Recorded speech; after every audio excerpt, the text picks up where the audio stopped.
Why is this broadcast?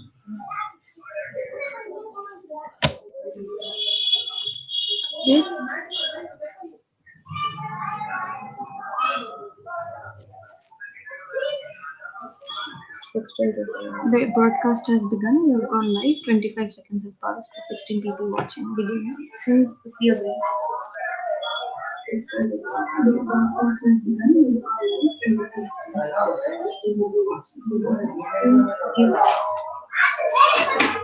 Good evening, everyone. Welcome to Association of Indian Research Scholars 27th webinar on Generation of Thought by Professor Noam Chomsky. It is a memorable day for all of us as Indian scholars, for we can interact with the greatest scholar himself.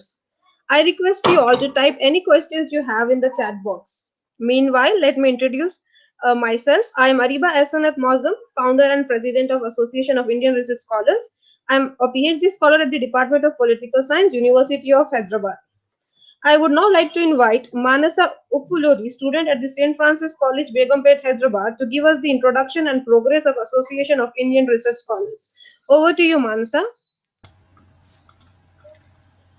Good evening, everyone. The Association of Indian Research Scholars, also known as AIRS, is the brainchild of its president, Ariba Ahsanat Moazzam. It was created to bring together like-minded, intellectually inclined, and enthusiastic research scholars of our generation. It aims to collectively increase knowledge base through interactions with the best minds in the world. Over the past year, we have had passionate discussions with Professor Joseph Nye, Professor Alfred Toro Hardy, Professor Moazzam Ali, Professor Zoya Hassan, Professor Har Gopal, Professor Arun Patnaik, Dr. Aparna Devre, Dr. Megan Eaton Robb, among others. AIR saw its first event in the month of October 2020 with its inaugural lecture, The Post-COVID World Order, by Professor Muhammad Moazzam Ali, former head of Department Political Sciences, University of Hyderabad. The aim of this association has been to provide a platform for young scholars to connect with experts, where they can have stimulating and interactive sessions. Not only have we been fortunate enough to host eminent researchers like Nuno Rodriguez from Spain, our platform also managed to start a young scholar lecture series and has had two book discussions on the books China versus the US, Who Will Prevail, by Professor Alfredo Hardy, and Print and the Urdu Public, Muslim Newspapers and Urban Life in Colonial India by Dr. Megan Robb from the University of Pennsylvania. This year, we are pleased to announce the start of some new initiatives. AIRS has come up with its very own quarterly newsletter, AIRS Digest, that documents the various achievements of the association. This is also a fun new adventure that has been taken up by Ariba Moazzam and Zeba Moazzam called the Banat Book Banter, which uses its platform to discuss and reflect on books that have been read by the two. Another venture taken up is called Decoding Concepts with AIRS. In this platform, the team tries to take on new or challenging theoretical concepts related to humanities and social sciences and tries to explain them all under just 5 minutes. We will soon be coming up with another initiative where our team will interview scholars on their latest research projects. We look forward to lectures by various other eminent personalities and scholars from Nigeria, Indonesia, and Philippines. We look forward to upcoming lectures by various other personalities, which will, no doubt, expand the repertoire of AIRS in its endeavor to create a space of thought and knowledge for research and researchers. AIRS is available on Instagram, Twitter, Facebook, LinkedIn, WhatsApp, Telegram, as well as its own website, airs.org.in. Thank you. Over to you, Ariba. Thank you, Manasa. Let me now invite the moderator for the special occasion. Dr. Sujauddin Chaparban is an assistant professor at the Central University of Gujarat. I would request him to introduce our eminent speaker tonight. Over to you, Sujauddin. Hello, am I audible, Ariba? Yes, you are. Please continue. It's really my pleasure and honor to introduce Professor Noam Chomsky, to whom we have read and tried to understand from a very long time. And to briefly introduce Professor Noam Chomsky, who actually doesn't require any introduction because everyone in India and abroad knows him. But I formally introduce Professor Avram Noam Chomsky, who is an American theoretical linguist whose work from the 1950s revolutionized the field of linguistics by treating language as a uniquely human, biologically based cognitive capacity. Though his contributions to linguistics and related field, including cognitive psychology and the philosophies of the mind and language, Chomsky helped to initiate and sustain what came to be known as the cognitive revolution. Professor Chomsky also gained a worldwide following as a political dissident for his analysis of the pernicious influence of economic elite on US domestic politics, foreign policy, and intellectual culture. Professor Chomsky is also a major figure in analytical philosophy and one of the founders of the field of cognitive science.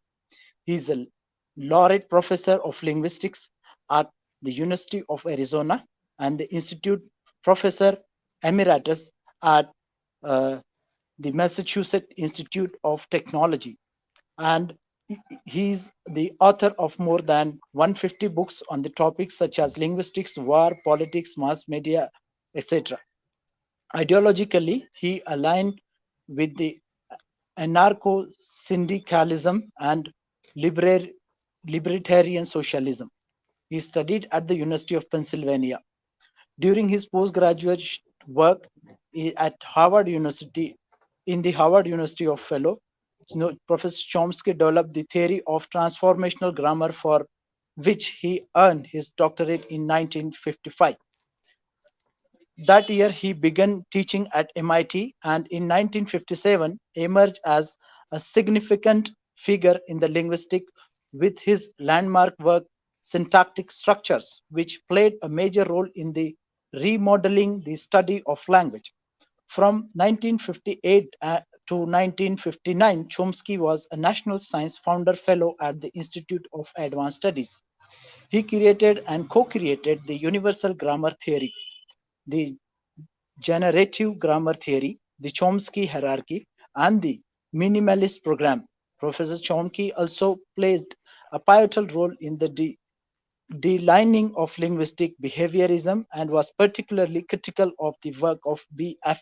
Skinner, an outspoken opponent of US involvement in the Vietnam War, which he saw as an act of American imperialism.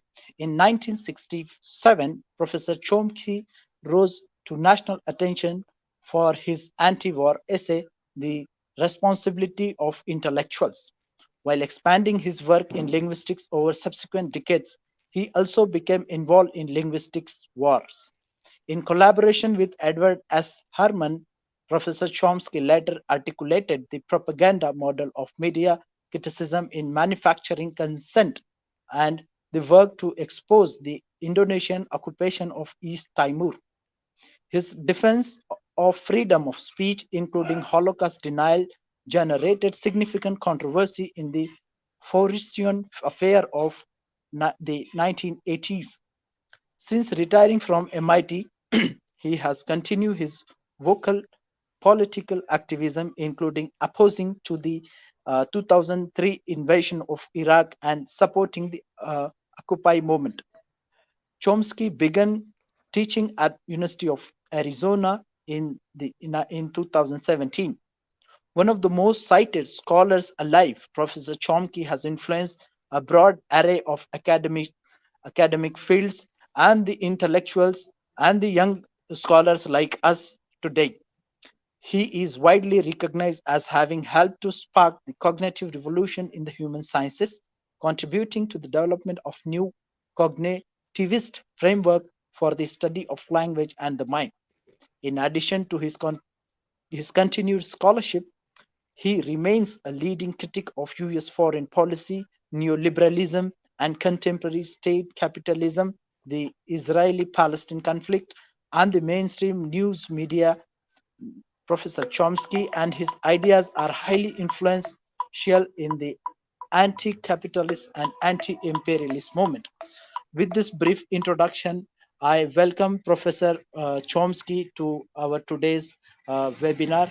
Thank you so much for being with us, Professor Chomsky. Over to you, Professor Chomsky. Thank you very much.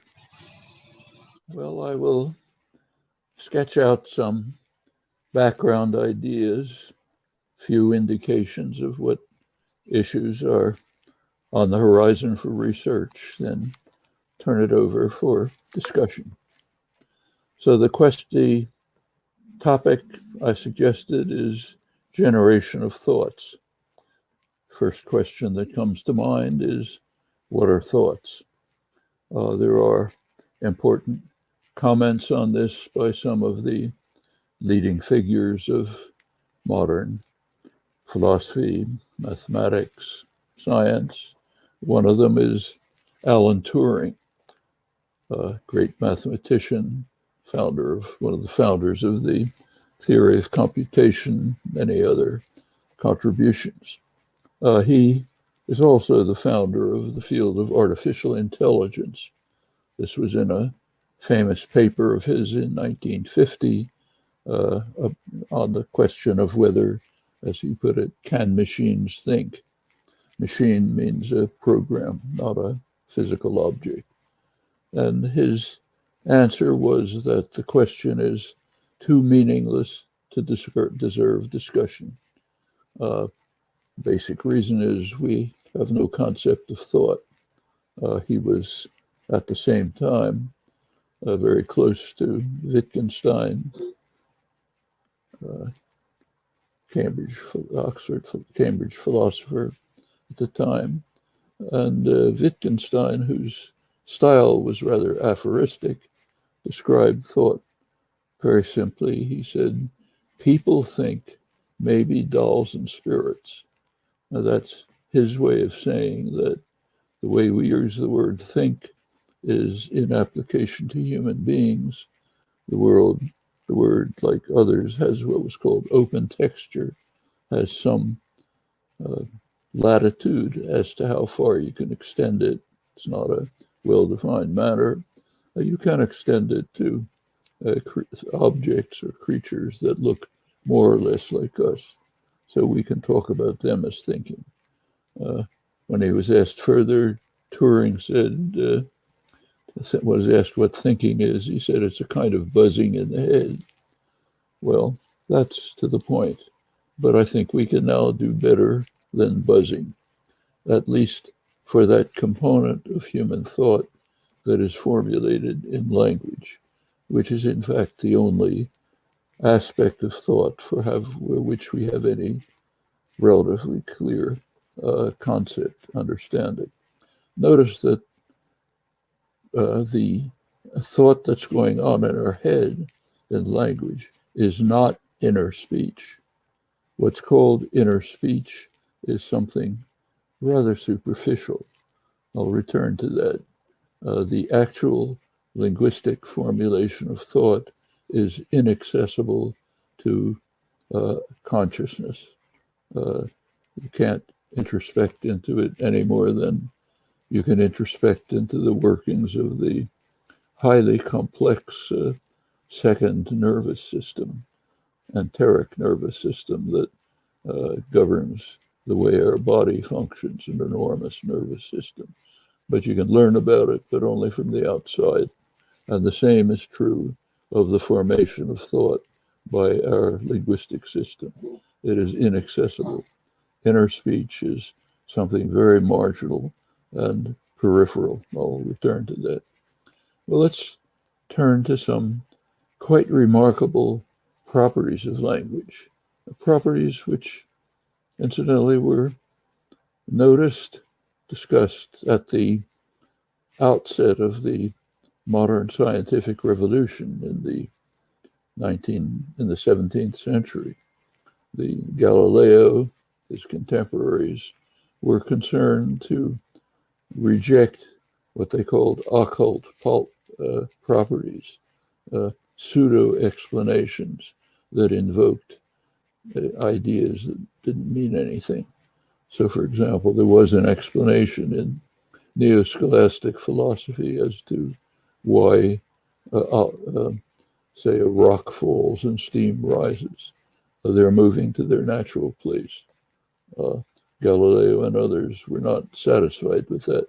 They wanted an authentic explanation in terms of mechanical science, what was called the mechanical philosophy, something that could actually be constructed by a skilled artisan, like the amazing devices that were being created at the time by skilled artisans all over Europe. The world has to be just a more complex version of that. That would be an explanation. The language didn't escape their attention. Galileo's contemporaries expressed their awe and amazement at a most remarkable feature of language, for which there was nothing comparable in the mechanical world. This capacity that humans have to create in their minds an infinite number of thoughts, and what is more, even to find a way to express them with a few symbols in such a way that others who have no access to our minds can penetrate and grasp by the inner workings of our mind. In fact, Galileo himself thought that the alphabet was the most stupendous of human inventions because it facilitated this amazing operation. Sometimes called that the Galilean challenge, how to account for this remarkable phenomenon. There were efforts. This set off a period of study of what was called general and rational grammar. General because it had to be universal for all humans. Rational because it tried to find explanations. This went on with quite interesting results for several centuries. It was swept aside in the 20th century by behaviorist, structuralist currents, which had different goals, and it was forgotten. Another aspect of this was René Descartes' famous dualist conceptions, establishing what was called the mind-body problem. Descartes thought that he could demonstrate that all of nature could be accounted for in mechanical terms, with one exception, language. He said there's special property of language, sometimes called the creative aspect of language use, normal language use, very much like the Galilean challenge, the capacity that we all have to create infinitely many thoughts in our minds and to use them in a way which may be incited by circumstances, but is not compelled. We are free somehow to create expressions which are appropriate to circumstances, but not caused by them. This, he argued, could not be accounted for in mechanical terms, and led him to postulate mind as a separate substance, res cogitans, a thinking substance alongside of body. Well, this Isaac Newton's great work a few years later showed that Descartes' mechanical system didn't work, and in fact that there is no way to give a mechanical account of the most simple properties of bodies. Crucial issue was interaction between bodies without physical contact, the forces of gravity and repulsion. Newton demonstrated that you cannot give a mechanical interpretation of them.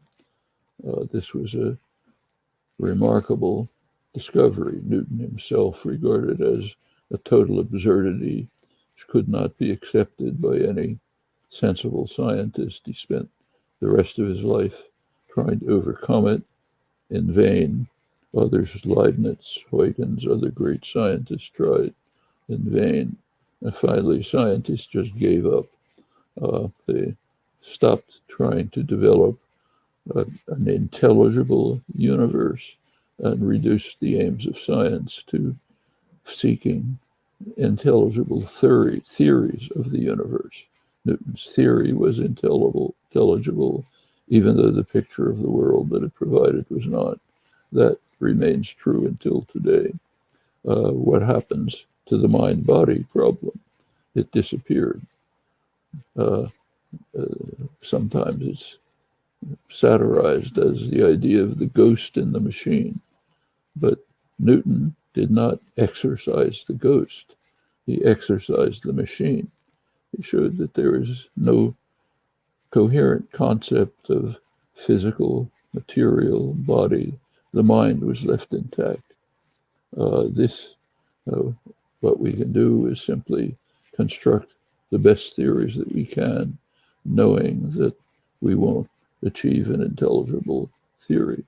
That led right away to John Locke's reaction. John Locke immediately recognized that Newton had shown that there are no intelligible concepts of physical body, and that the best we can do is try to find a theory of whatever we're studying.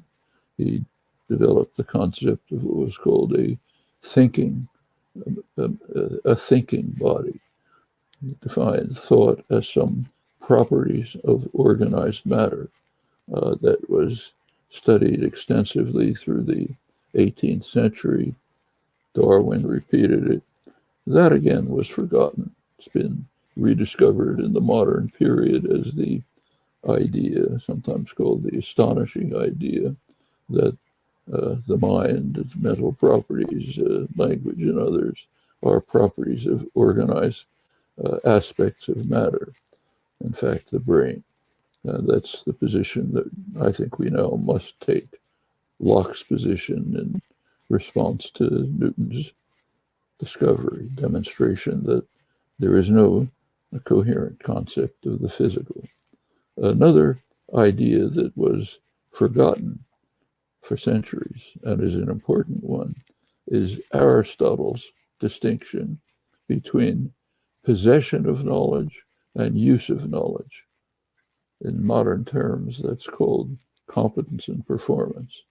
So, for example, in the case of language, there's a difference between what we know and what we produce.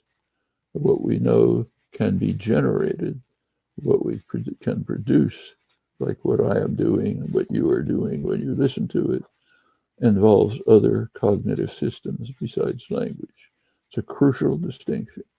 It was clarified in the modern theory of computation, Turing's theory of computation. You see it in your laptop. There can be a program internally in the laptop, but it doesn't do anything. It just generates an infinite array of possibilities. To do something, you have to act on it with a keyboard and a printer. That's the crucial difference between competence and performance, between possession of knowledge and production, other uses of knowledge. Now, all the work in the grammatical tradition has been about production, not about generation, until the very modern period, with the understanding provided by the modern theory of computation. So a generative approach, a generative grammar, yields an infinite number of thoughts which we possess, but doesn't tell you how to use them. That's a separate question, and it runs into the Cartesian problems of the creative use of language. These are mysteries that remain unsolved. But assuming Locke's hypothesis, language is based on some organized structures of the brain, we then have two kinds of theories that we try to construct. One is a theory of a particular language, the possession of knowledge that you and I are now accessing in this interchange. That's possession of knowledge. And we want to discover a theory for English, for Hindi, for Tagalog, and so on. But there's also a deeper theory that we want to discover, the theory that underlies the theory of our faculty of language. What capacity is coded in our brain that enables each child anywhere in the world to select a particular language as the knowledge that the child possesses, often many simultaneously. So we're interested in the theory of the faculty of language, what is now called universal grammar, the modern sense, and individual theories of particular languages, individual generative grammars. Now, it turns out that this general faculty of language is an authentic species property. It is common to all humans, no differences anywhere as far as we know. But it is completely separate from the rest of the animal world as far as we know. There is no animal system that has any of the properties of human language, which makes it a very difficult topic to study in many ways. So, for example, we know a great deal about human vision.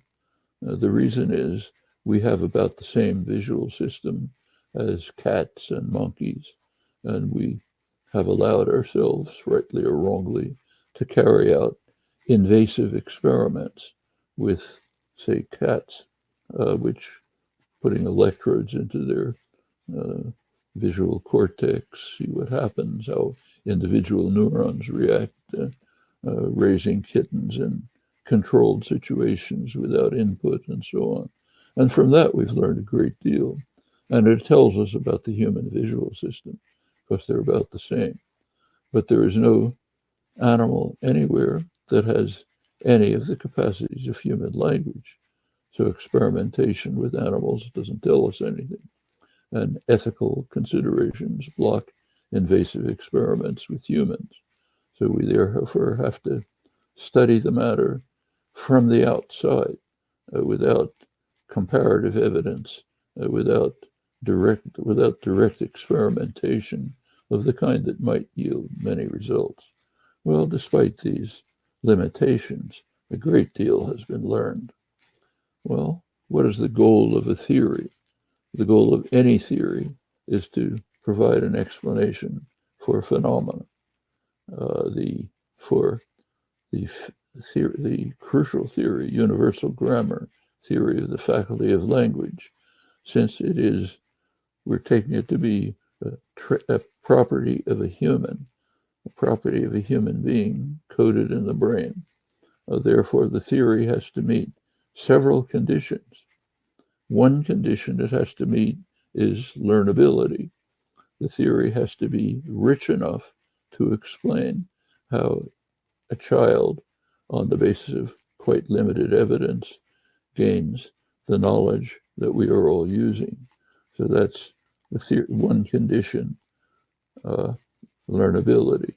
A second condition is evolvability.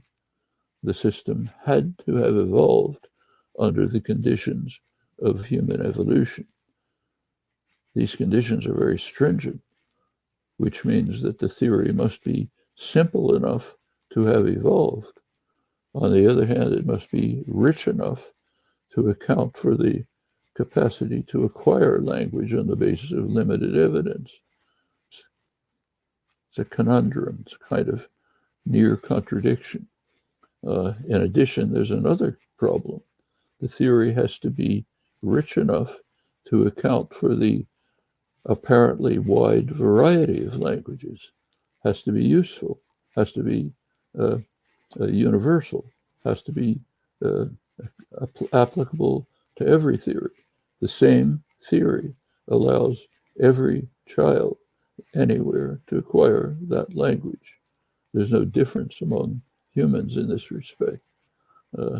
An infant from an Amazonian tribe that has not had human contact for tens of thousands of years, if brought to New York, would acquire English exactly like any English-speaking child, and conversely. So we have these three problems which seem to conflict. Learnability requires a rich system to account for the enormous gap between limited experience and what is known. Evolvability requires the theory to be simple enough so that the system can have evolved under the limited conditions of human evolution. Furthermore, it has to be universal, applying to everything. The effort to deal with this conundrum has been the defining task of the study of language, at least the parts of it I'm concerned with, for the last 75 years. And the problems are very severe. They've always been understood, but they're known now to be much harder than was assumed before. So quite sophisticated studies of language acquisition have shown that by about 2 or 3 years old, the child has essentially acquired the basic properties of its language, aside from some details. Furthermore, detailed statistical studies of the experience available to the child has shown that it's extremely impoverished. Even bigrams rarely appear in the record available, certainly not trigrams. So on the basis of extremely rudimentary data, the child of 2 or 3 has acquired an enormous amount of knowledge. That does seem to indicate that universal grammar, the faculty of language that's built in, must be extremely rich to overcome this gap. Looking at the problem of evolvability, we now have pretty strong evidence that language evolved in a very brief period of time. Humans have been on Earth for maybe 200,000 to 300,000 years. We have genomic evidence showing that they began to separate at least 150,000 years ago, maybe more. That's, in evolutionary terms, time. That's very, very briefly after the appearance of humans. The humans that have separated share the language faculty. We know that from the contemporary evidence. So that means it was established very shortly after human beings appeared, maybe simultaneously with them. That's an instant in evolutionary time. Now, before the appearance of humans, there's no significant evidence of any symbolic activity anywhere in the archaeological, paleoanthropological record. After the appearance of humans, yes, we get bursts of rich symbolic activity, presumably based on possession of language. So it seems as if, putting all this together, it looks as though language emerged very suddenly in evolutionary time, probably some small rewiring of the brain, which provided this capacity for infinite generation of thoughts from a finite system, the basic property of language. Well, that suggests that universal grammar, the faculty of language, should be very simple. Learnability suggests it should be very rich. And in the background is lurking the problem of the variety of languages. It's this conundrum that is the basic fact about language that research seeks to penetrate. And in very recent years, under the minimalist program, there have been the first indications that maybe we can cut through the complexities and find an answer to this conundrum. So let's begin to ask ourselves, what are the properties of language that a child knows at, say, 2 years old, even less? One of the most remarkable properties of language, which has been recognized in recent years to be central to the nature of language is the property called structure dependence. A child, to give an example, just take a simple example, ordinary conjunction. If I say two boys and a girl are in the room, the copula has to be plural, are, not is. Raises a question. Why don't we say two boys and a girl is in the room? The adjacency relation between girl and the copula is a trivial relation. It's the easiest relation to compute, but the child doesn't use it. No child says that. What the child uses is an abstract structure, the conjunction structure, that shows in many other ways. So if I say the two boys and a girl hurt themselves, the themselves refers to the abstract structure, not to the closest element. Usually, so-called anaphors like themselves refer to the closest antecedent. The closest antecedent in two boys and a girl is girl. Child ignores it, ignores the closest antecedent, uses the abstract structure. There are many other examples of this. So take, for example, the sentence, the man who fixed the car carefully packed his tools. It's ambiguous. Can mean he fixed the car carefully or he carefully packed the tools. Suppose we put carefully in the front. Carefully, the man who fixed the car packed his tools. Ambiguity is gone. It can only mean carefully packed his tools. That means our minds automatically when they're looking for what carefully modifies, they ignore the closest element, which is fixed, and they go to the more remote element, packed. Again, ignoring the simplest computation on the basis of linear order and looking only at abstract properties. Now, it is now known that all of this is known by the child at about 30 months old. Some experiments show even 17 or 18 months old. And what is happening is, if you think about it, pretty remarkable. What the child hears is speech with words in linear order. The child ignores everything it hears. 100% of what it hears, it ignores, pays attention only to what it never hears, abstract structures that its mind constructs. It's a pretty astonishing phenomenon when you think about it. It's ignoring all of its experience, ignoring very simple computations, and instead only using abstract structures that its mind creates. Well, that tells us something.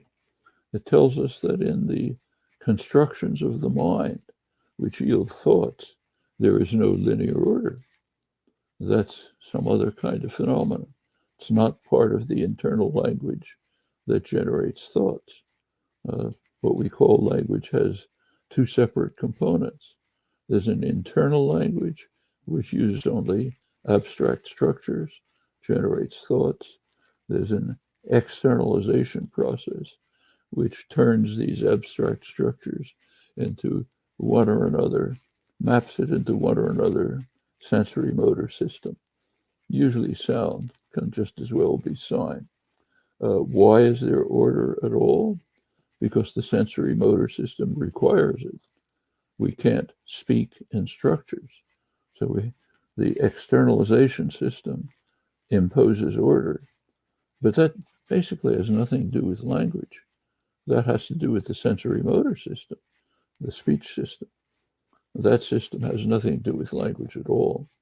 The articulatory system was in place long before language emerged.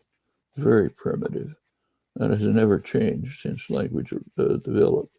So it's some external system. It's, to use the analogy of your laptop, it's like the printer that the program may use to put things outside. The internal program doesn't care what printer it uses. It can use one or another, but it's the only way to get it to the outside. Similarly, the internal language doesn't care what sensory motor system you use. It can use articulation, it can use gestures. The internal system is, as far as we know, exactly the same. And in fact, sign language, since the visual space provides other options beyond linear order, the sign language is not restricted to linear order the way speech is. But all of this is basically irrelevant to language. This again goes back to inner speech. Inner speech, in fact, is externalized speech. Inner speech is just external speech in which the vocal organs are disabled, not language. It has very little to do with language. There's more to say about it that I'll return to. Well, given this bifurcation of language into an inner language that generates thought and an externalization system, which is an amalgam of inner language and some language independent sensory motor system. Given that bifurcation, we can at once ask an obvious question. What is the locus of the apparent richness, variety, complexity of language? There's more and more evidence that it's localized in the externalization system, that the internal language may be close to uniform, may be totally uniform among humans. The apparent variety of languages, their complexity, their easy mutability from generation to generation, apparently that is a matter of the externalization system, which is not, strictly speaking, language. And that's not too surprising, because externalization is a complex cognitive problem.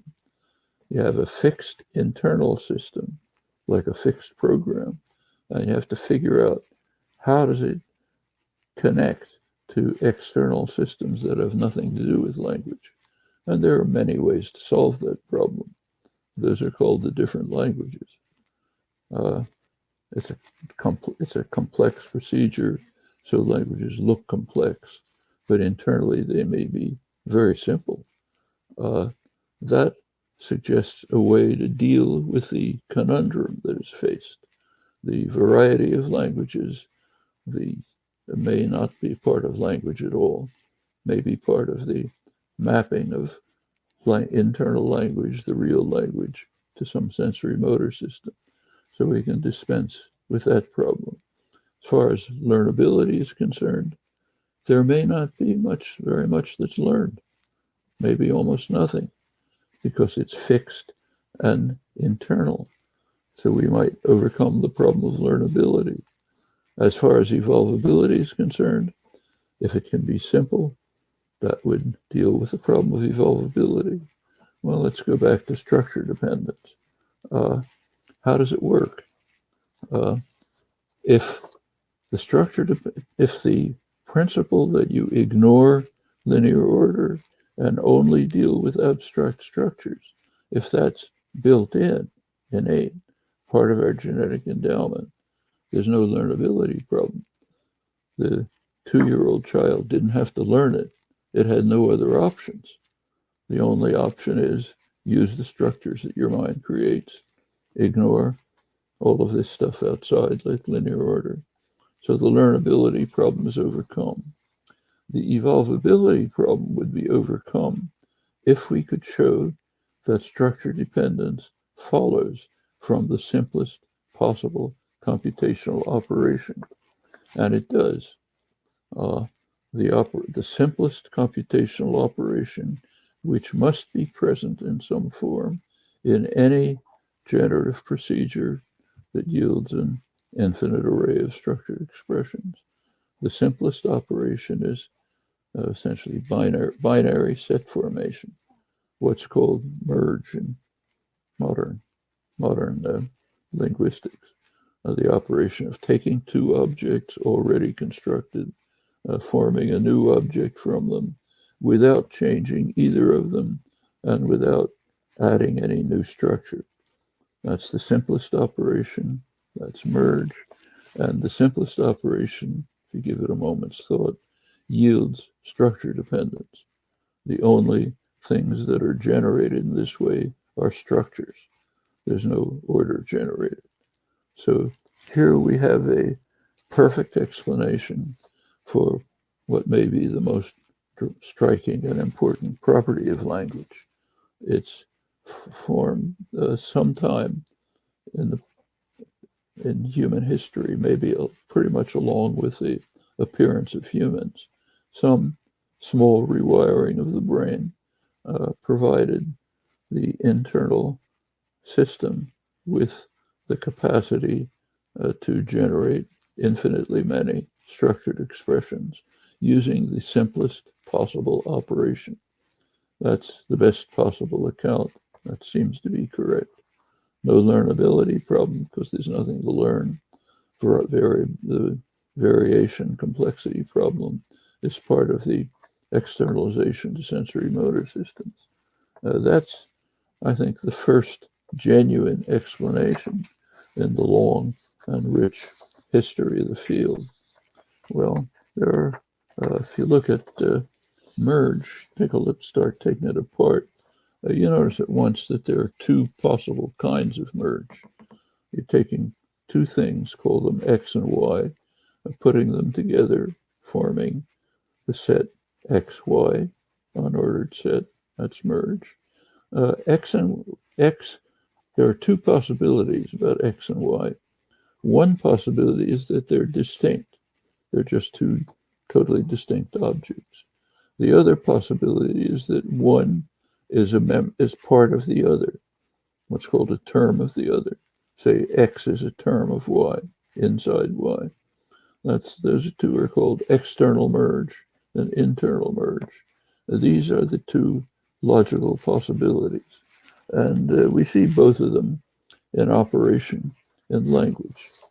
So, for example, if you say the boys read the books, you're using external merge. Read goes along with, is merged with the books. The boys is merged with that complex. You get the structure, the hierarchical structure, which boys, the boys, and then a phrase, read the books. You all know how to do that. I suppose you say, which books did the boy read? That's internal merge. You're taking the expression, the boys read which books and which books, and you're merging the two together. And what you're actually getting internally is which books the boy read which books. You're just merging which books with the whole expression. Now, in fact, that's what reaches the mind. That's how we know that when I say, which books did the boys read, which books has the semantic and syntactic role of the direct object. The reason we know that is it's there. That's what's presented to the mind. So the mental system that's interpreting this just sees the boy read which books, knows and to interpret as the object. Internal merge puts which books also in the front and tells us it's a interrogative, which is an operator structure with a variable. And the next question, why don't we say which books the boy read which books? Why do we say which books the boy read? Did the boy read? Well, the answer is a general principle of computation, which has nothing to do with language. It's kind of a natural law. It says, be as simple as possible. Make computation optimal. Make it do the least possible work. Well, if you produce which boy read which books can be arbitrarily complex, could be a long phrase, indefinitely long. there's a lot of computation involved to try to generate it in the mind and then to externalize it. You can eliminate all that computation if you just don't pronounce it. So in fact, externalization uses the computational principle of minimizing work and yields which boys did the book, which boys did the books read, did the boys read. Now that has a consequence. The consequence is well known to people who've been working on parsing problems, perception problems. How do you perceive or parse language? The biggest problem it faces are what are called filler gap problems. You hear a phrase, which books, you get a sentence. You got to find out where is the gap in which books appears. Turns out to be quite a hard problem when you get more complex sentences. In fact, it's the hardest problem in parsing programs. It would be overcome if you pronounced it. But language, the mind, the brain works in a way which doesn't care about ease of use. It disregards ease of use completely. It's not its problem. It tries to construct the most perfect, elegant system with least work, satisfying the economy principles of the theory of computation. There's case after case like that, where properties of language yield perfect design, but make use much harder. Actually, islands are one case, ambiguity, structural ambiguity is another. And the general conclusion seems to be that the way language and thought developed, the nature was seeking the simplest solution, didn't care at all about how the system is used. Language, of course, is used for communication, but that's a side property of the use of language. Seems to have nothing to do with language. In this respect, human language is radically different from every symbolic system known in the animal world. There's a modern dogma that the function of language is communication. It seems totally false. It seems that the structure of language has no interest, no concern for communication or other uses of language. Rather, Mother Nature was developing the simplest, most elegant possible system. Well, let's pursue this further. Suppose you have the boys expect the girls to like each other. Anaphors like each other, pick the closest antecedent. So it means the girls like each other. Doesn't mean the boys like each other. So which girls, the boys expect the girls to like each other. Suppose we raise which girls by internal merge. We get in the mind, we get which girls the boys expect which girls to like each other. It's fine. Each other goes with the closest antecedent, which is girls. But that's not what reaches the ear. What reaches the ear is which girls do the boys expect to like each other. There, the closest antecedent is boys, but you ignore it and you go to the remote antecedent, which girls. That's what you hear. The mind doesn't hear that. The mind hears the repetition of which girls, the copy of it. Notice that, and it's another case where what you hear, what the ear hears, is badly designed for what you interpret, but what the mind hears is perfectly designed for interpretation. Within linguistics, this is called displacement and reconstruction, but we don't need any rules of reconstruction. It's just the simplest possible operation. Internal merge gives exactly what you want. No reconstruction. Displacement is the easiest operation there is. And notice again, going back to inner speech, what inner speech yields is the externalization. Inner speech doesn't yield the internal structure that the mind uses to construct thoughts. Another indication of the superficial character of inner speech. Well, these gaps are not always copies. So take in the case of which girls did the boys expect to like each other, the gap is actually a copy of which girls. It's not always the case. So take the sentence, many books were stolen from the library. That can mean there's thieves around. They're stealing many books from the library. Take many books are hard to steal from the library. Doesn't mean just a lot of books. It means some specific kinds of books, maybe biographies. So many books were stolen from the library. Many books are hard to steal from the library. Both have a gap, the object of steal, but they're different gaps. In one case, it's a copy of many books. In the other case, it isn't.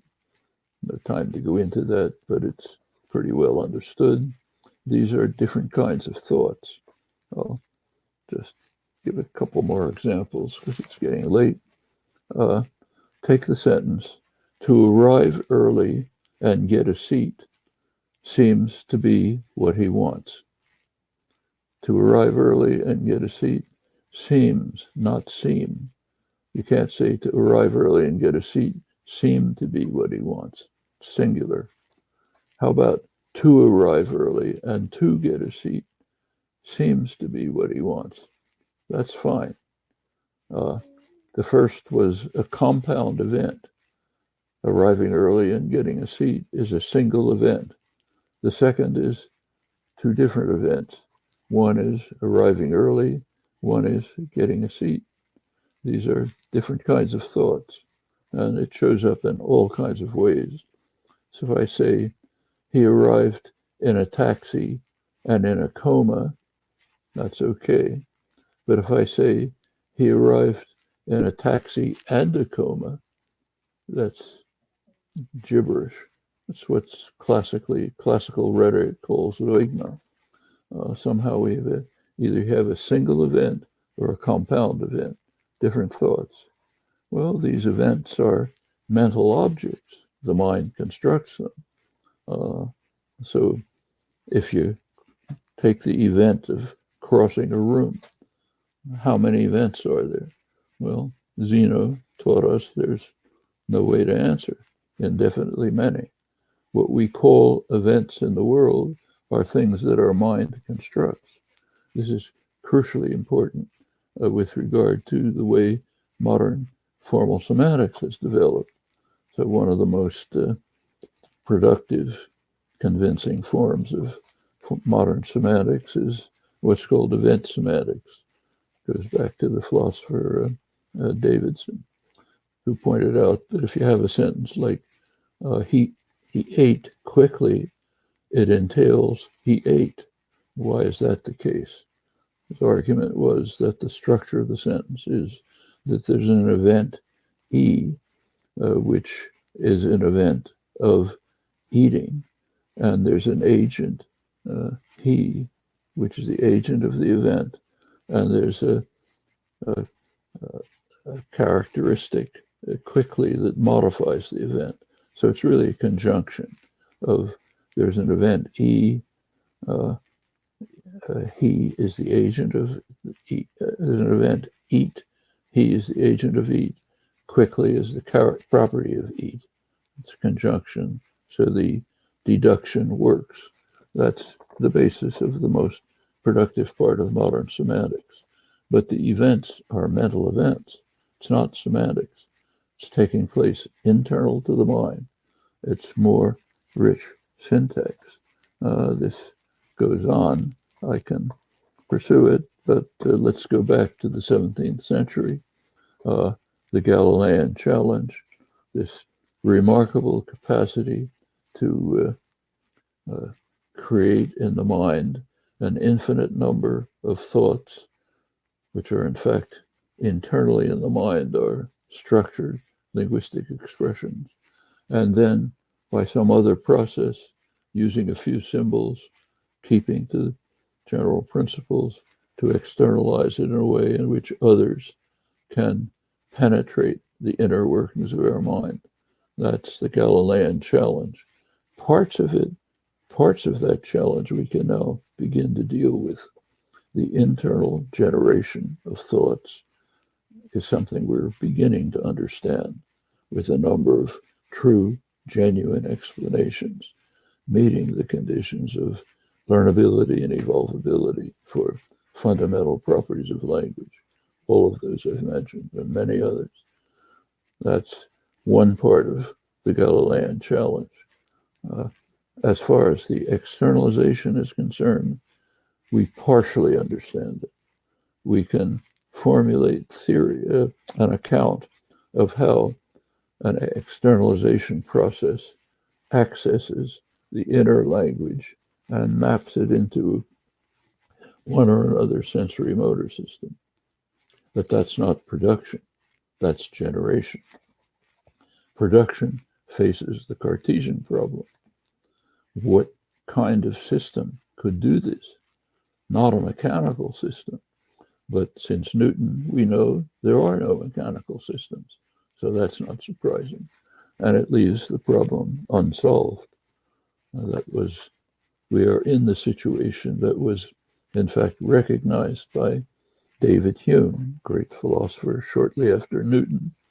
He wrote extensively about Newton, described him as the greatest genius that the human species had ever merged the human species. And then he wrote the following. Newton's greatest achievement was that while he seemed to draw the veil from some of the mysteries of nature, he showed at the same time the imperfections of the mechanical philosophy, and he thereby restored nature's ultimate secrets to that obscurity in which they ever did and ever will remain. He might be right. We're still facing those same mysteries that were left after Newton's discoveries. We can solve some of them the way Newton did. Others seem to be permanent mysteries, like this creative aspect of language use. My feeling is that that's essentially the general picture of where the study of language stands today.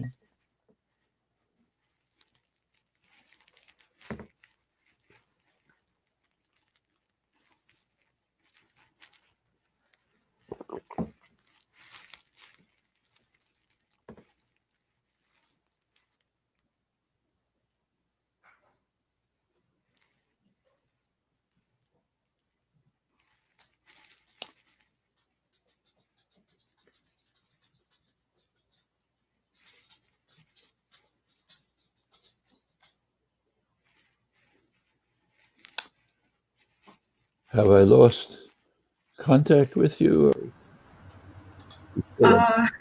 Thank you, Professor Chomsky, for that enlightening lecture. I'm sure everyone watching, myself included, have had a lot to learn and understand. We do have a couple of questions for you. Afifa Bano asks, those who are born dumb and deaf, can they have their own inner language? Sorry, I couldn't understand. Could you repeat it? Those who are born dumb and deaf, can they have their own inner language? Do we have, sorry, say it again? Those who are born dumb and deaf, can they You're- have their own I inner see. language? If you're born dumb and deaf, you Can they have their own inner language? You have the same internal faculty of language. We now know that a child who's born deaf, whether or not it's dumb, just uses sign language, develops sign language the same way you and I developed spoken language. And it turns out that the systems are remarkably similar, virtually identical.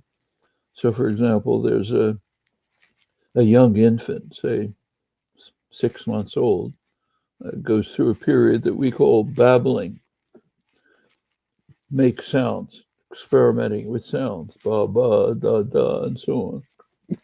Turns out infants who are deaf do the same thing with their hands.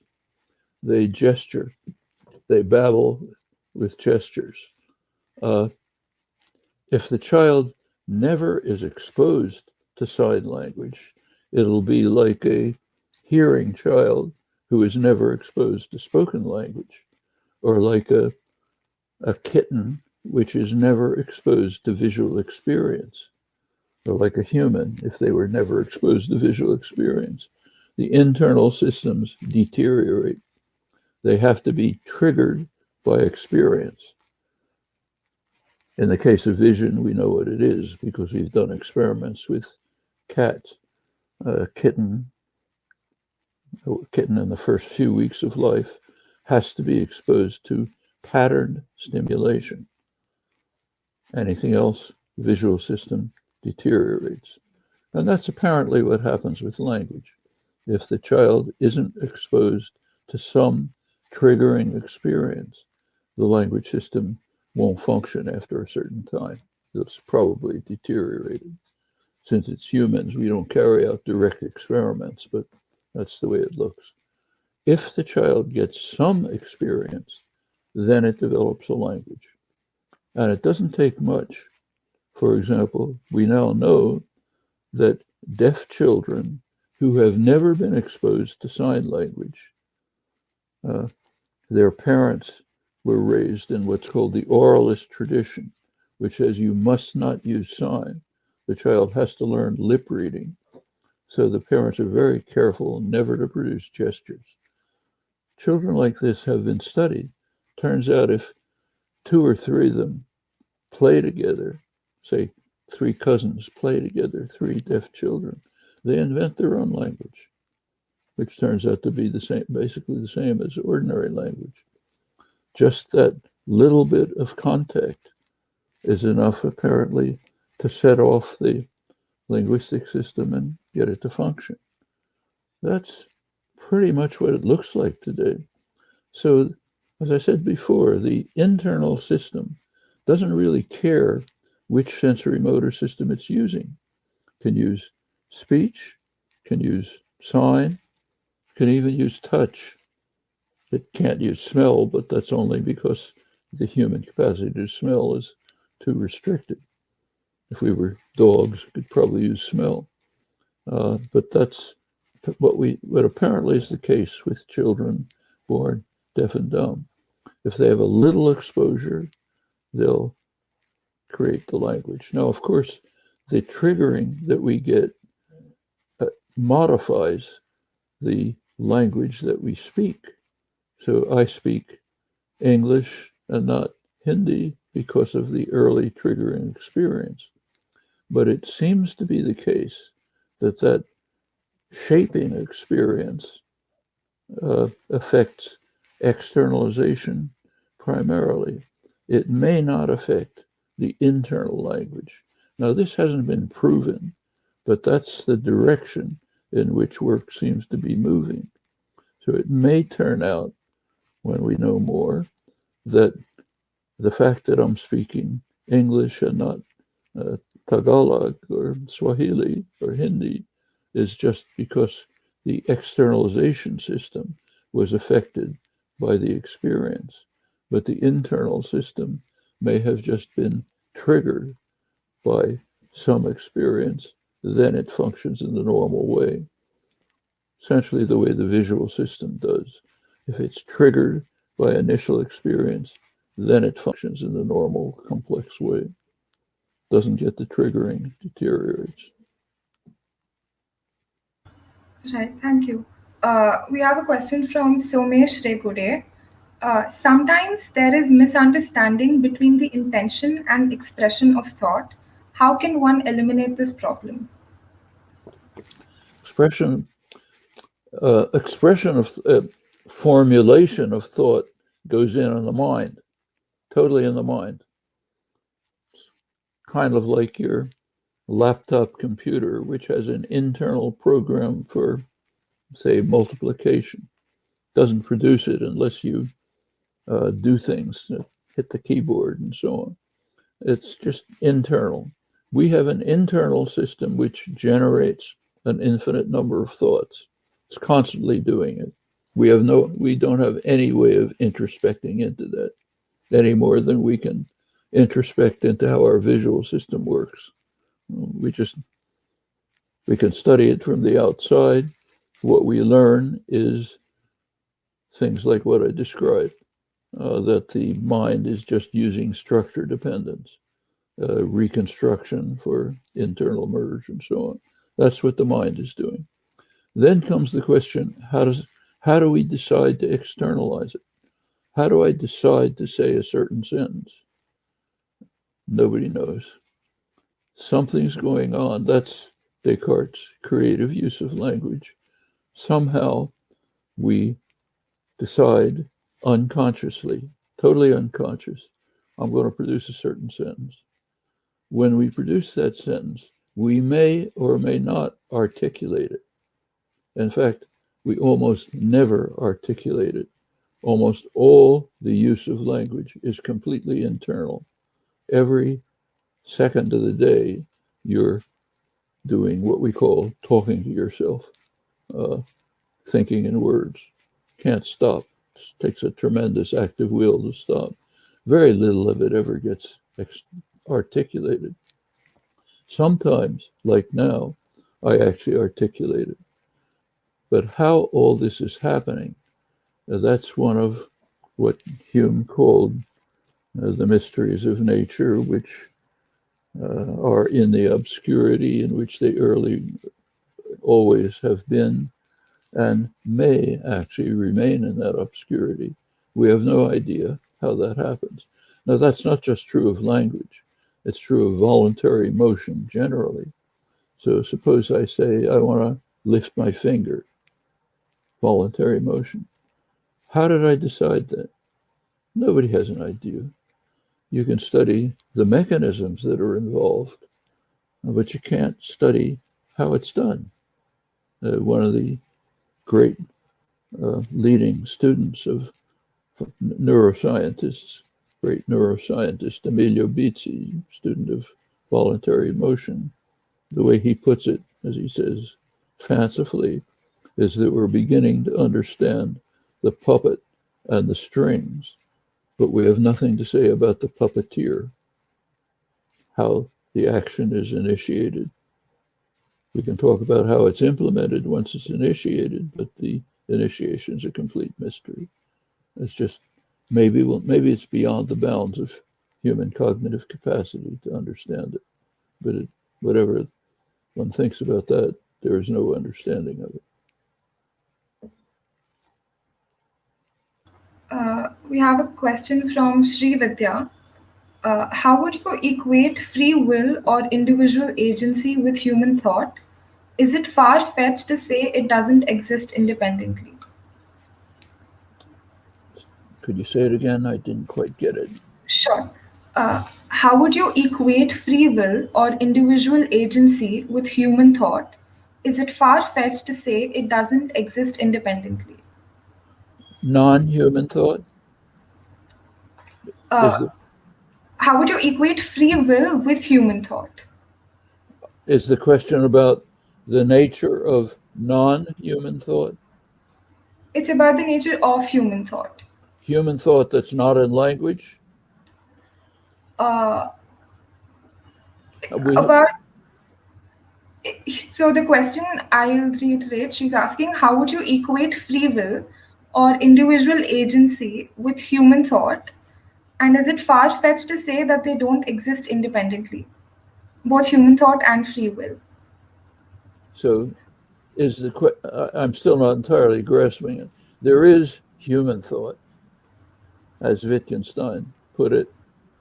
The way we use the word think is for what humans do, maybe others, because of the open texture of the word, if they're sort of like humans. We have no other concept of thought.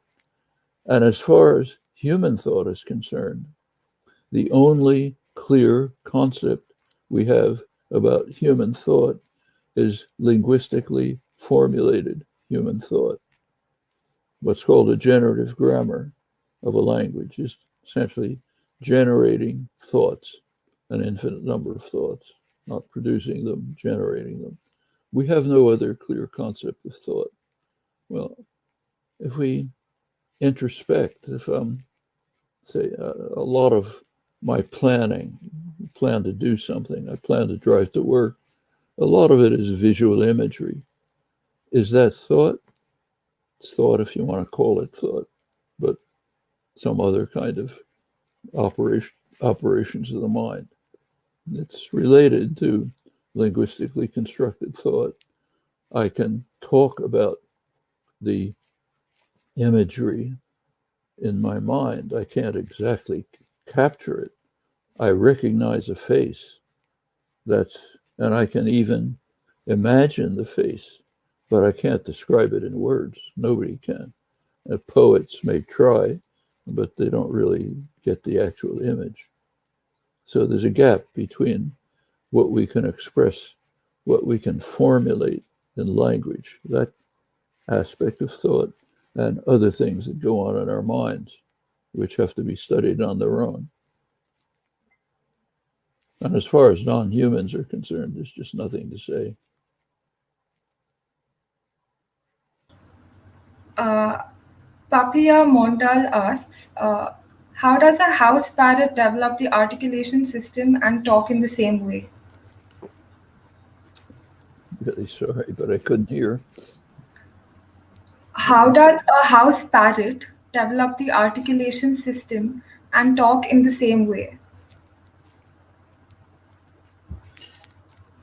Could you write it in the chat box so I can read it? Sure, sir. Just a second.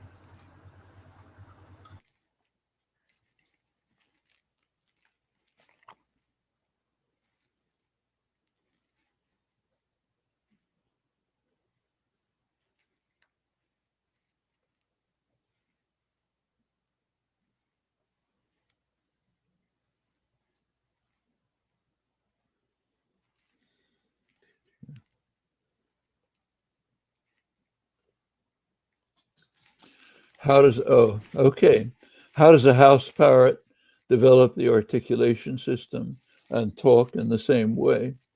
Actually, we have a parrot. My wife, Valeria, is Brazilian, so she talks to the parrot in Portuguese. I talk to the parrot in English. The parrot, on its own, articulates phrases, sometimes Portuguese, sometimes English, sometimes a mixture. But the parrot isn't using language. It's just making noises. Parrot hasn't the slightest idea what it's doing. The parrot comes out every once in a while and says in Portuguese, sovereignty to the people of all nations. It's a nice thought, but the thought isn't in the parrot's mind. The parrot is just mimicking a noise. The parrot happens to have something like an articulatory system. It has an imitative capacity, so it can imitate the noises it hears. In fact, it can imitate other noises too. If we spoke backwards, something that couldn't be a language, the parrot would imitate it just as easily. It has no concept of language, no concept of thought, just does what it does. What it does is imitate sounds. There are other birds that imitate bird song. Some birds imitate another bird's song for maybe to try to steal its eggs or something like that. But and parrots are fun because they imitate something like speech.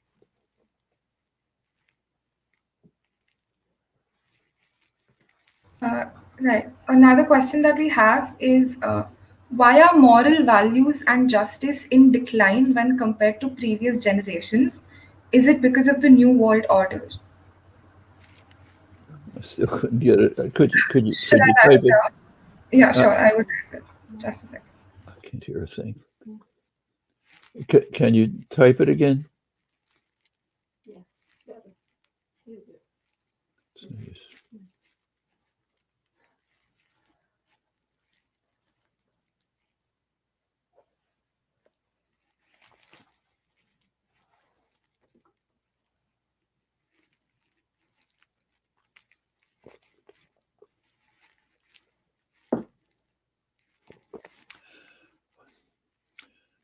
Why are moral values and justice in decline as compared with previous generations?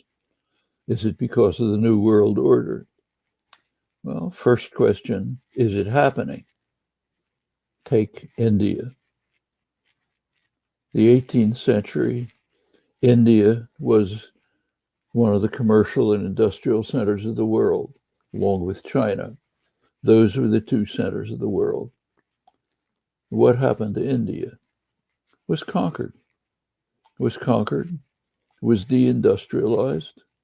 England, the East India Company, later the British forces, conquered India, caused tremendous damage. By the 1780s, India was already suffering severe famines because of the imposition of the rules by the British forces that conquered it. When Robert Clive arrived in Dhaka, he couldn't believe the opulence, the wealth, the advanced civilization, way beyond England. Now Bangladesh is one of the images of deep poverty in the world. Is that an example of high moral values? No, it's an example of hideous moral values. In fact, that was already recognized by Adam Smith in 1776. He bitterly, in his book Wealth of Nations, he bitterly condemned England for what he called the savage injustice of the Europeans, manifested in its destruction of India, where England had turned, in his words, dearth into famine. The bones of the weavers were bleaching in the plains of India as England stole their higher technology and forced arrangements on them which destroyed the country. Went on in hideous ways that you know better than I do, and I don't have to describe. That's one case. One case. In fact, I could go on with it. Take the United States, the next developed country. The United States developed on the basis of two extraordinary crimes. One was extermination of the indigenous population, virtual extermination. And it was understood that way by the people who were carrying it out. Hideous crime. The other was imposition of the most vicious system of slavery in human history, which is part of the basis for the wealth of the United States, England, much of the developed world, along with the extermination of populations and the destruction of rich advanced countries like India. That's cotton was the fuel of the 19th century. In fact, it was one of the reasons why England conquered India, to try to get more cotton, also more opium. Cotton was the basis for cheap cotton, was the basis for manufacturing, for finance, for retail, for commerce. That's how England and the United States became rich and developed. How'd they get cheap cotton? By the most vicious system of slavery in human history. Does that illustrate high moral values? In fact, if you look through history, I think we have higher moral values today than in the past. Moral values, I think, are improving. Why? Because of the constant activism and engagement of people who despise what they see before them and are trying to improve it. That's led to advances in moral values. I don't think it's decline. I mean, there may be temporary periods of regression in some areas, but I think Martin Luther King was correct in saying that in the long term, the arc of morality and justice tends towards higher values. Thank you for that. Another question we have is, can we define language and situate its starting points? Can it be taught through theories and grammar, or can it be learned by posing the subject to socio-cultural environment? I just sent it in the chat box as well. Okay. Can we define language and situate its starting point? Can it be taught through theories and grammars, or can it be learned by posing the subject to sociocultural environments? Well, we can move towards defining language. That's what I've been discussing. Illustrating our steps towards defining language. Remember that this is science, not mysticism. There's always going to be mysteries. Let's take physics, the most advanced science. The basic concept of physics is particle. What is a particle? Physicists don't know. There's a recent, very interesting issue of one of the most advanced journals of quantum theory, which is a symposium among leading physicists asking, what is a particle? They have various proposals, but there's a lot that's not understood. That's physics. We're talking about linguistics, much harder topic, much more complex phenomena, impossibility of experimentation. We're not going to get a kind of answer that physicists can't get. There are, however, advances in understanding the nature of language, significant ones. We now have genuine explanations for fundamental properties of language. How about situating its starting points? That we do know about. A child has to be exposed to some linguistic experience. Very little, it turns out. In the case of the sign language I mentioned, there are cases showing that just a few infants playing together, deaf infants who've never been exposed to sign, will, just through their own interactions, develop a sign language, which seems to be like spoken language. I mean, these experiments don't go on very far, because as soon as it's discovered that the children are signing to each other, they're taken out and taught sign language, exposed to full sign language. Not taught it, exposed to it. Children acquire language by exposure. They're not taught. You can't teach your child English. You can try, but the child won't pay attention. The child picks up what's going on in the environment in remarkable ways. An infant can pick up 5 or 6 different languages, all simultaneously, not even knowing they're different languages, speak all of them fluently, and by 2 or 3 years old has gotten the rudiments of them. We're just built for that. It's part of our nature, like picking up walking. You can't teach a child to walk. A child is just going to walk. When the time comes, instead of crawling, it'll get up and start trying to walk, because that's its nature. Can't be taught. The language seems to be pretty much like that. Expose a child to even very limited experience, its language faculty will start to function. Now, the way in which what it ends up speaking will depend on what it happens to be exposed to. But if what I said before is correct, that's probably not affecting the internal thought generation system. It's affecting the way in which it's externalized, which printer it is using, to go back to that analogy. That's as far as that seems to be the case as far as we understand today. Thank you for that. Another question we have is Galileo predicted that French is going to be the language of science, while German and English will be the language of literature and arts. How far do you agree or vary with this statement? And do you suspect the purity of French language in this light? It's one of my, it was actually Diderot, not Galileo.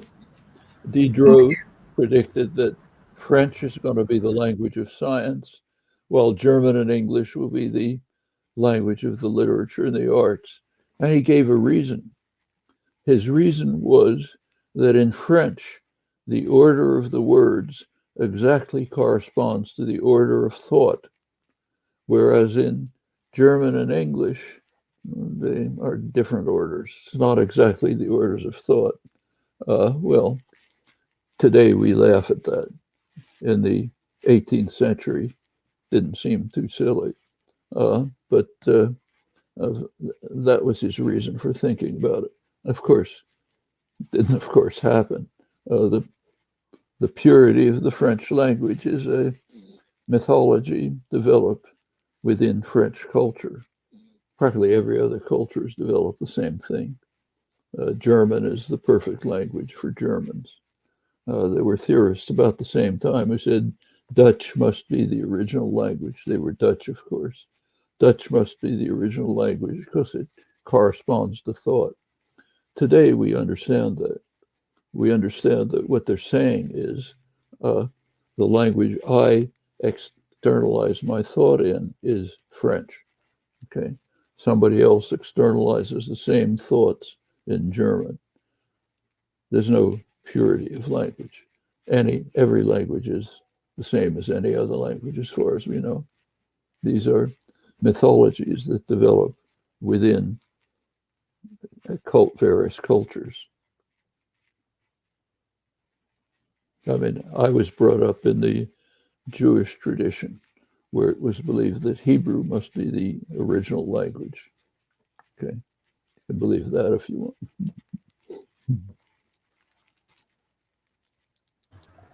Another question that we have is, are we on the right track to solve the mysteries of language after behaviorism and generative approach? Or should we approach linguistics with a completely new perspective? Should we approach linguistics with A completely new perspective. Can't get the words, sorry. I'll type it out.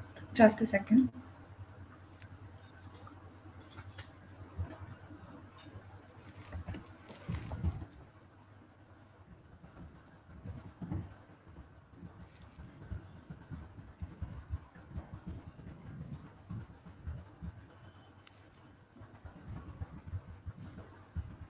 Are we on the right track I understand. Well, should we approach linguistics?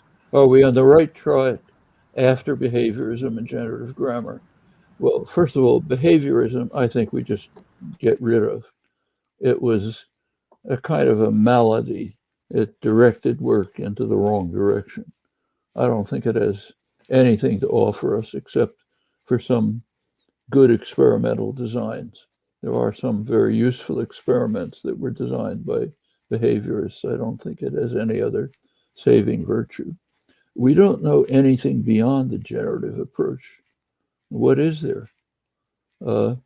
It doesn't lead us to the answer to the problem of creative aspect of language use. But again, that's a much more general problem. We have no grasp of voluntary action, of the decision to raise my finger. It's a far simpler problem. Nobody has an idea. So is there a new perspective? How can you tell? Maybe somebody will come up with a brilliant idea. Personally, I doubt it. I suspect that we've probably reached the limits of human cognitive capacity. That's a very unpopular idea. It's generally believed that somehow human cognitive capacity has no limits. any question possible, we can find an answer to it. In my view, that's a rather strange belief. Every other organism has limits to its capacities. So take, say, rats. We can train rats to run pretty complicated mazes. You can't possibly train a rat to run a prime number maze, a maze in which you turn right after every prime number of steps. Impossible. The rat just doesn't have that concept in its mind. Well, why should we be different? If we're organic creatures, our capacities ought to have scope and limits, just the way our physical capacities do. Our physical capacities allow us to run much better than apes, but they prevent us from flying because we don't have those physical capacities. Why should cognitive capacities be different? I mean, if in fact John Locke was correct, as I think he was, that thought is just a property of organized matter, should be the same as anything else. Well, as I say, that's a very unpopular idea, but if you think about it, it seems to me a pretty natural one. We don't know that it's true. We can't look that far. All we know is we have no conception of how to deal with voluntary motion. In fact, there's some very strange things about voluntary motion. There is experimental work, the so-called Libet experiments about 30 years ago, which demonstrate that when you make a simple decision, like raising your finger, nothing as complicated as speaking, just raise your finger. Turns out you have actually made that decision unconsciously about half a second before you become conscious of having made the decision. Okay? So something's going on in the mind which is making a decision which you're not conscious of. Later, a little bit later, small time later, half a second, you become conscious that you've made a decision. What's going on? Nobody has any idea. Right. I'm afraid we're running out of time, so this will be our last question. How correct is it to criticize diasporic authors for being privileged in language and therefore expressing privileged viewpoints that are not real representations of their homelands? Not at all correct. Sometimes diasporic authors or authors writing in a second language do magnificent work. You just evaluate it by what it is. They're not any more privileged than anyone else is in language. They may be more privileged in material terms, like take a mathematician. Interesting case. Take the famous mathematician Ramanujan, an amazing mathematician. He was a clerk in India, coming out with all sorts of astonishing theorems. At first, nobody could figure out what he's doing. He couldn't explain what he was doing. He was found by one of the greatest modern mathematicians, G.H. Hardy, logician in Cambridge, England. He brought him to England to try to figure out what he's doing. Hardy, other great mathematicians, studied Ramanujan. Ramanujan was coming out with all these theorems. They tried to prove them. They could sometimes prove them. Ramanujan couldn't prove them. They were more privileged than Ramanujan. They had a background. In fact, they were the greatest mathematicians of the time. But he was doing things that they couldn't understand. The best they could do was try to prove his theorems. He never learned the proofs. He just came out with the theorems. Something going on in his head that nobody understands. Well, it's kind of like that with authors.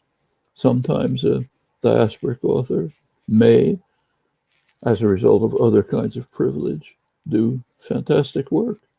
If they do, terrific. We admire it. But there's no, the question that it's not a real representation of their homeland doesn't mean anything. The great writers in their own homelands don't represent their homeland. They represent an imaginative world constructed from what's available in their homelands. We don't, Shakespeare may tell us something about the history of Elizabethan English, but if we want to study Elizabethan English, we want to really know the history. We don't learn from Shakespeare. And he was writing in his own homeland. And that's typical of authors. So I don't really think the question seriously arises. Afraid I'll have to leave at this point. Right. Thank you so much, Professor Chomsky. I would now like to call upon Ajab Rangoonwala, a student at St. Francis College for Women, Begumpet, Hyderabad, to give the vote of thanks. Over to you, Ajab. Thank you very much. Our humble platform of AIRS has been immensely honored just as much as we are delighted to have Professor Noam Chomsky with us today. On behalf of AIRS, I, Ajab Rangoonwala, would like to convey my heartfelt gratitude to you, Professor. Thank you. Thank you for accepting our invitation and being here despite your many engagements, and most importantly, for such an enlightening lecture. I would also like to thank the participants for joining us today and who have waited patiently for the postponed date and took time out to attend the event and fill the feedback form. Your participation has helped this become an enlivening experience. We hope you continue to support us and encourage us by attending our future events and suggesting names of scholars you would like to interact with. I would like to extend my thanks to the President of AIRS, Ariba Ehsanat Mozam, for her tireless efforts which have made this event possible. I would like to thank Farisuddin Ali Mozam, Zeba Mozam, Mohammad Shebu Shaibu, Manasa Upuluri, Priyanka Gautam, and Evangeline Nonclaw for their help with making this lecture a success. Thank you. Thank you, Ajab. I would request all the participants to access the feedback form pasted in the comment section. With this, we would like to call an end to this lecture. Once again, thank you, Professor Chomsky, for taking your time out and giving us this thought-provoking lecture. I'm pretty sure everyone present here has had a lot to learn. Thank you. Thank you so much.